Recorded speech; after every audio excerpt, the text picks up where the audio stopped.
excited about Brian Schottenheimer. His father was on the first competition committee that I ever served on. I have such respect for him, and he elevated us briefly last year. Was on the staff, and so we're glad to get him full time with Mike and Brian. I'm excited about where we're going from there. Dan Quinn, a real coup of our offseason was to get Dan to continue to be our defensive coordinator. So I'm excited about those things. And the good news is that I think that when we look at our team, when we look at what we can point to and address, then we do see better in the future. Very, very important. Do you have a favorite Rihanna song? Well, I do, but I'm not. I've got a sore throat, and so let's hum it for me. Umbrella, Ella. Ella. Can you say Ella? Umbrella. Ella. Hey, you did it! Hey.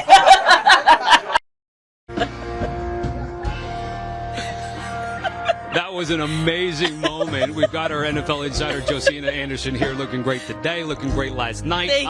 What was that like, experiencing getting Jerry to kind of put him on the point there in the spot? Well, listen, he came on the red carpet with his entire family, and you know that they're all related to Jerry because they've got those piercing blue eyes. And first and foremost, you want to ask him about NFL honors, and then you want to get into the Dallas Cowboys, and you know that they made a recent coaching change with the fact that Kellen Moore went off to the San Diego Chargers and they brought Brian Schottenheimer on. But I'll tell you, this wasn't a surprise because when Dan Quinn was being considered to be head coach for the Denver Broncos, there was talk that Brian Schottenheimer would follow him from Dallas into Denver because of that relation. And if you remember, Brian Schottenheimer was the offensive coordinator for the Seattle Seahawks between 2018 and 2020, and they went to the playoffs every year that year. Now, this past year, he was a coaching analyst on the team, but obviously that connection happened. But I think what's interesting with Kellen Moore losing that job, and obviously Mike McCarthy deciding not to go with him for the offensive coordinator this year, is that before Kellen Moore came on as offensive coordinator, he had an offense that he took over that was ranked 22nd with Scott Linehan. And every year that he was offensive coordinator for the Dallas Cowboys, they were at least top 14, and they were ranked first in yards per game 2 of those years. So you're talking about a guy that at least statistically looks like he did turn around, that offense. They struggled a little bit in terms of time of possession, being ranked 24th there, and obviously got kicked out of the division round pretty early against the San Francisco 49ers. But it was a change that they had to make. And lastly, he also talked about OBJ and his desire to continue to pursue the free agent wide receiver, and he knows that likely it would take a multi-year deal because that's what OBJ is looking for. Let me quickly follow up on Schottenheimer here. Is he going to be calling the plays? Is it going to be Mike? How's that dynamic going to work in terms of play calling in Dallas, with your understanding? So I haven't heard specifically what that will be, and it's very interesting because we know that Mike McCarthy has an offensive prowess after being the head coach of the Green Bay Packers. So we'll have to see on that aspect, but clearly the pressure is up because this was a year that the Dallas Cowboys pretty much went all in with their resources to try to win that Super Bowl. They didn't do it, but by the way that Jerry Jones was looking on the red carpet last night, having fun, I'll put it that way. I think that's a euphemism for that.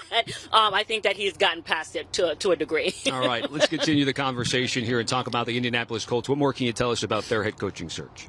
Well, very interesting because the Indianapolis Colts continue to wait through the process. They've been telling candidates involved in their search that they're expected to make the hire after Super Bowl, which clearly looks likely now because it is Friday and we don't have an announcement. But we know that decision, that announcement is going to be momentous around the league because people are waiting to see if he is going to go to Jeff Saturday, whom I call his prodigal son, as we know he played with the Colts, and if that's going to happen after winning just one game as an interim. Now, we did hear that Wink Martindale, per a report, is out of the running, and what I've also heard is that Eric Bieniemy is still in the running, and so there are a few candidates that they're still considering.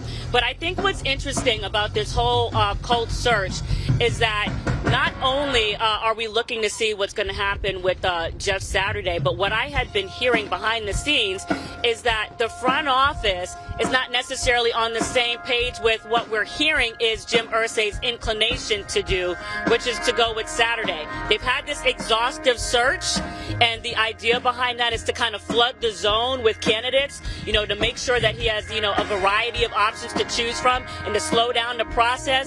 But I think once we get past Super Bowl, we're going to be listening for what is the talk, as far as how this is accepted, particularly around this year when people are talking about the diversity situation and the Rooney Rule and all those other things. All right, so the Colts will be under the microscope there. When we talk about a couple of players here, one's at the Super Bowl, one is not. Let's start with Derek Carr, who did light it up at the Pro Bowl games, and of course his situation in Las Vegas. What's sort of the latest there and a potential timetable for him to find a new team?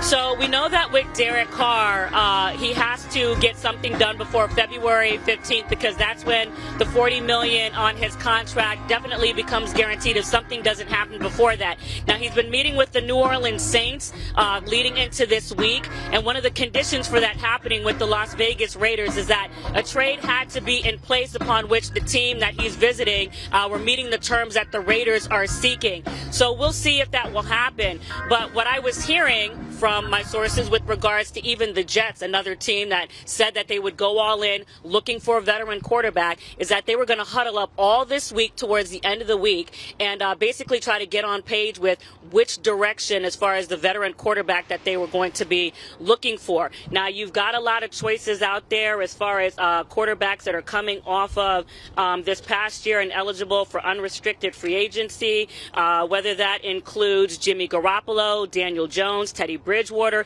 Sam Darnold, Baker Mayfield, Geno Smith, Jacoby Brissett. Jameis Winston has 1 year left. But one of the things that I was also hearing with regards to the Jets is that they may also potentially be considering quarterbacks who are not immediately eligible for unrestricted free agency. What do I mean by that? I mean as far as quarterbacks that may become eligible who are not necessarily known to be available or anticipated to be available at this point as well. And lastly here, Jalen Hurts, we know he's on the cusp of winning a Super Bowl if he can beat Patrick Mahomes, which is no easy task. You've had a conversation, at least knowing what he credits teammate Jason Kelce, who has a Super Bowl ring, in terms of his development and his leadership.